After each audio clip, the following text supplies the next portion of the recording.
Dans quoi investir avec un petit budget? Tu te poses souvent la question. Tu as un petit capital et tu veux investir. Avec ton boulot actuel, tu as réussi à épargner 50 000, 100 000 ou encore 200 000. Alors, bravo à toi. Par contre, si tu ne l'as pas encore réussi, je t'invite à aller regarder ma vidéo sur les bienfaits de l'épargne et comment y arriver. Je mettrai le lien dans la description pour toi. Bon, tu as un petit capital et tu veux investir. Et tu te demandes dans quel domaine investir. Tu habites en Afrique, cette vidéo est clairement pour toi. Dans cette vidéo, je vais t'expliquer comment identifier un besoin en tant que jeune entrepreneur et comment se focaliser sur les domaines porteurs, sur les besoins porteurs. Salut à toi, je suis Florent Roussou et sur cette chaîne, on parle de leadership et de l'entrepreneuriat. Si ces deux thématiques te parlent, alors je t'invite à faire deux actions.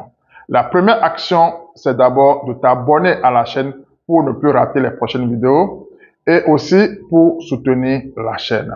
La deuxième action, c'est de partager cette vidéo pour permettre à d'autres jeunes qui se posent la même question de profiter des conseils et des orientations.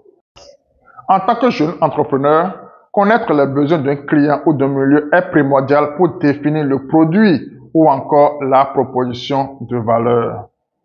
On va le voir ensemble à travers le triangle des besoins, encore appelé le triangle de Maslow. Maslow a défini en 5 catégories les besoins d'une personne.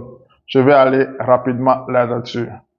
La catégorie numéro 1, ce sont les besoins physiologiques. C'est les besoins de base, les besoins primaires, les besoins de suivi, tels que manger, boire, s'habiller, dormir, se reproduire, éliminer. Catégorie numéro 2, les besoins de sécurité.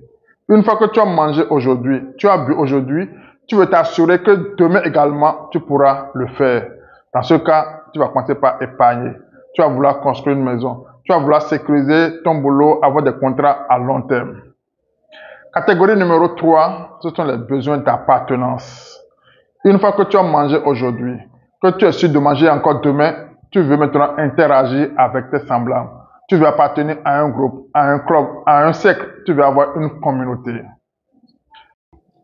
Catégorie numéro 4, ça c'est les besoins d'estime des autres. Une fois que tu appartiens à un cercle, tu veux soigner ta réputation, ta dignité, ton image, ta marque. Tu veux te faire respecter, tu veux être quelqu'un.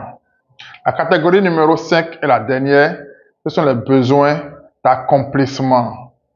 Tu veux atteindre l'objectif ultime de ta vie. Tu veux être au summum de ta vie. Alors, maintenant que tu as compris comment est structuré le triangle des besoins, tu vas te demander dans ton milieu, quelles sont les personnes qui sont autour de moi. Avec un petit capital, tu vas comprendre rapidement que tu dois satisfaire la catégorie 1, c'est-à-dire les besoins physiologiques. Ceux qui ont juste besoin de manger, de dormir, de boire, de s'habiller, ainsi de suite, ainsi de suite. C'est vrai, toutes les catégories ont ces besoins-là, mais avec ton petit capital et dans un milieu rural, tu comprendras que l'alimentation, le manger, tu verras que la boisson, tu n'as pas idée de combien l'eau est rentable. L'habillement, tu as un petit capital, donc tu dois penser à la friperie. Ces gens-là ont juste besoin de vivre au jour le jour. Tu n'as pas besoin de beaucoup de choses. Il y a aussi une autre catégorie, c'est l'intermédiation. C'est-à-dire, tu rapproches l'acheteur du vendeur.